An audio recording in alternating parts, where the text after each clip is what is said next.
नमस्कार, मैं हूं के आर गौतम। जैसा कि आप जानते हैं कि हम हिमाचल प्रदेश में अभी जो छुपी हुई प्रतिभाएं हैं उन्हें खोजने का कार्य कर रहे हैं। तो इसमें हम स्टार ऑफ हिमाचल एक कार्यक्रम तो चला ही रहे हैं, जिसमें जो हिमाचल का अब तक का सिंगिंग का सबसे बड़ा रियलिटी शो है। इसी के साथ साथ स्कूलों में हमें कुछ ऐसी चीजें भी मिल रही हैं जो अपने आप में एक खास हैं। इसी तरह से हम आज पहुंचे हुए हैं राजकीय वरिष्ठ माध्यमिक पाठशाला परगोड़ में, और यहाँ पर एक +1 क्लास की एक छात्रा है जिसने अभी जो है ह्यूमन बॉडी सिस्टम एक बुक बनाई हुई है, जिसमें पूरे आदमी के पूरे शरीर के बारे में, खास करके हार्ट के बारे में और अंदर का जो हमारे शरीर है सारे पार्ट एक एक पेज में बना करके अलग अलग बनाए हुए हैं। और इसी तरह से और भी हम प्रतिभाएं आपको दिखाते रहेंगे। फिलहाल हम आपको मिलाते हैं जो यहाँ की छात्रा है जिसका नाम मुस्कान है और +1 क्लास की छात्रा है, +1 में पढ़ रही है। तो उसने अभी ये जो एक जो बुक बनाई हुई है, पहले मैं चाहता हूँ अपने सहयोगी से कि वो इस बुक को दिखा दें, और लड़की इस बुक को खुद दिखा देगी और बता देगी कि शरीर में, हमारे मानव शरीर में कौन कौन से पार्ट्स होते हैं और कहाँ कहाँ कैसे कैसे होते हैं, वो सारी चीजें अभी मुस्कान बताएगी। ये ह्यूमन बॉडी सिस्टम है, then muscle system,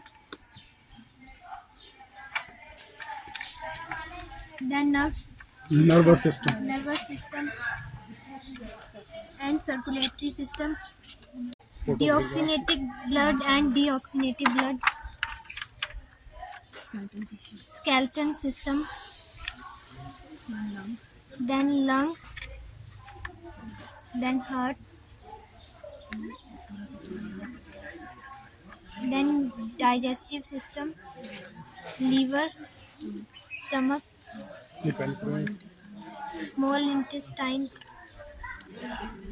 kidneys, then urinary system. ये जैसा कि आपने देखा कि इन्होंने जो है ह्यूमन बॉडी का सिस्टम जो पूरा हमें दिखा दिया है, अलग अलग पेजेस में बना करके एक बुक बनाई हुई है। बहुत ही इसमें हमें लगता है कि बहुत सारा इसके लिए स्टडी करना पड़ता है और तभी जाके इतना नॉलेज हो जाता है। इन्होंने पूरी तरह से एक आदमी का शरीर बाहर से लेकर के अंदर तक हमें दिखा दिया है इस बुक में। तो इसी तरह से अब हम थोड़ा सा जानना चाहेंगे जो इनके साथ सहयोगी मैम है जिन्होंने इनको इस चीज़ के लिए गाइड किया, उनसे भी प्रतिक्रिया लेंगे और साथ में अभी इन लड़की से भी पूछेंगे कि आपको इस तरह की ये प्रतिभाएं कहाँ से सीखने को मिलती है और कैसे इन चीज़ों पर आप कार्य कर पाते हैं। तो ये हैं हमारे साथ शिल्पा मैम जी, हमारे साथ जुड़े हुए हैं और इन्होंने इनको गाइड किया और इनके सौजन्य से इन्होंने, इस लड़की ने ये मेहनत की हुई है। तो हम पहले जानना चाहेंगे शिल्पा मैडम जी से कि पहले आप बता दें कि इन बच्चों के अंदर आप ये गुण कैसे देख लेते हैं और कैसे कैसे आपने कितनी मेहनत करके जो है इस बुक को तैयार किया। सर जब हमें 10th क्लास के प्रैक्टिकल बनवाने होते हैं तो उस टाइम मैंने इसको बोला कि कुछ यूनिक बनाना है हमने। जैसे जैसे मैं बताती गई कि नहीं पहले हम इसका बाहर का एक्सटर्नल ऑर्गन बनाएंगे, उसके बाद हम इंटरनल ऑर्गन्स बनाएंगे। तो जैसे जैसे इसको हर ऑर्गन्स के लिए गाइड किया तो उसने वैसे वैसे इनको बनाते गए। ये जो हमारे बोर्ड प्रैक्टिकल के लिए जो हमने प्रोजेक्ट बनाना होता है तो उसके लिए हमने ये प्रोजेक्ट जो था वो तैयार किया और मेरे को लगा कि यही लड़की जो है वो बना सकती है। बाकियों ने बनाया तो उतना अच्छा नहीं था जितना अच्छा इसने। धन्यवाद मैम।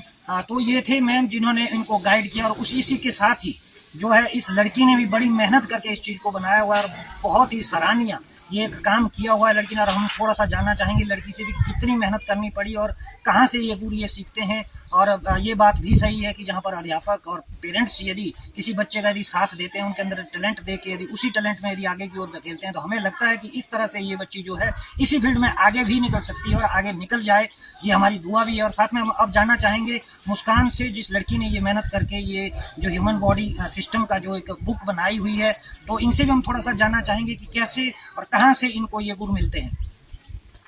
जो हमें क्लास में पढ़ाया जाता है हम उसी से सीखते हैं और मैम ने मुझे जैसे जैसे गाइड किया था मैंने वैसे वैसे बनाया है। और बाकी हम यूट्यूब वगैरह पर भी देखते रहते हैं तो ऐसी चीज़ें इनके बारे में, बनाने वगैरह बारे में, और जैसे मुझे मैम ने गाइड किया मैंने वैसे। ठीक है जी, तो ये थे मुस्कान जी, इन्होंने भी बताया। देखो इन्होंने एक चीज़ और भी खास पते की बताई हुई है, जैसे कि आजकल हर जगह मुहिम चली हुई है कि हम मोबाइल, यूट्यूब, सोशल मीडिया से दूर रहने के लिए बच्चों को ये कर रहे हैं, लेकिन हम दूर ना रहने की बजाय यदि बोल दें कि वहाँ से हम यदि पॉजिटिव चीज़ें, यदि अच्छी चीज़ें सीखें तो वो कोई बुरी बात भी नहीं है। यहाँ पर एक चीज़ ये भी मिली है कि जैसे यूट्यूब वगैरह से यदि इस तरह का नॉलेज लेने के लिए बच्चे यदि मोबाइल को यूज़ करते हैं, वो बुरी बात नहीं भी है, क्योंकि आजकल हम उसका दुरुपयोग कर रहे हैं मोबाइल का। इसलिए ये भी एक बात मैं इसी के साथ बताना चाहता हूँ कि मोबाइल का भी हम दुरुपयोग ना करें, सदुपयोग करें इस लड़की की तरह। इन्होंने वहाँ से भी सीखने की कोशिश की और अध्यापक ने भी इन्हें सिखाया है, हो सकता है पेरेंट्स का भी इनको सहयोग रहा होगा। इसी तरह से आगे भी हम ऐसे ही कार्यक्रम में ऐसी ही प्रतिभाएं आपको दिखाते रहेंगे। तब तक के लिए इजाज़त, नमस्कार।